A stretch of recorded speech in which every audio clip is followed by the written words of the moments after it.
Para matalino si Sir, no? Ayan. Sir, lapit po kayo dito. Ayun. Ayun. Sayang naman yung ano mo, outfit mo. Ayun po. Huwag lang papasinag sa araw. Sige po. Sir, paulit naman ako ng tugtog. Hanggang wala po tayong narinig na marcha, hindi po tayo makakapag-ano. Hindi po tayo makakausad. And once again, let's have another apo. Let's have Sir Omer.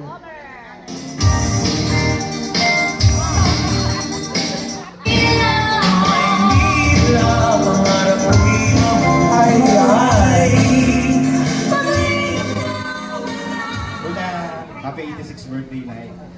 Sa hindi po mga siguro mga nakakaalam, ako po yung kung sininang yung unang anak na nakapag-abroad. Ako naman po yung unang apo ni nanay na nakapag-abroad.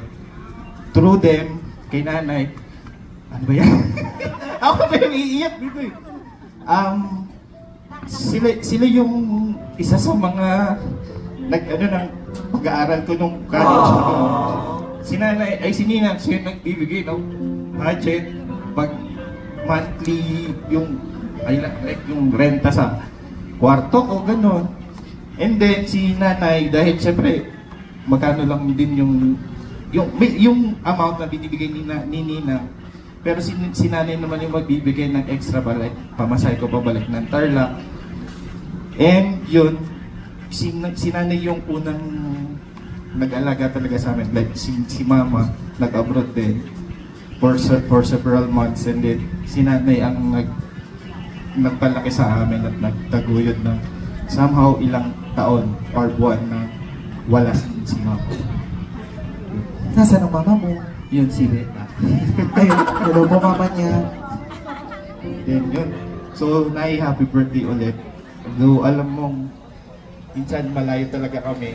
Marami kami, alam mo, marami naman talaga pagpupula. Pero, huwag kang mag-iisip na tawag dito ni, wala na kaming, hindi ka namin iniisip, whatsoever that. Pero, araw-araw ka namin iniisip sa kalagayan mo. And yan yun nga, yung sa kalagayan din ng papa ko. Happy birthday, Nay. Yes, we love you very much. Thank you very much. Same picture daw kayo. Nasa may nagpipicture?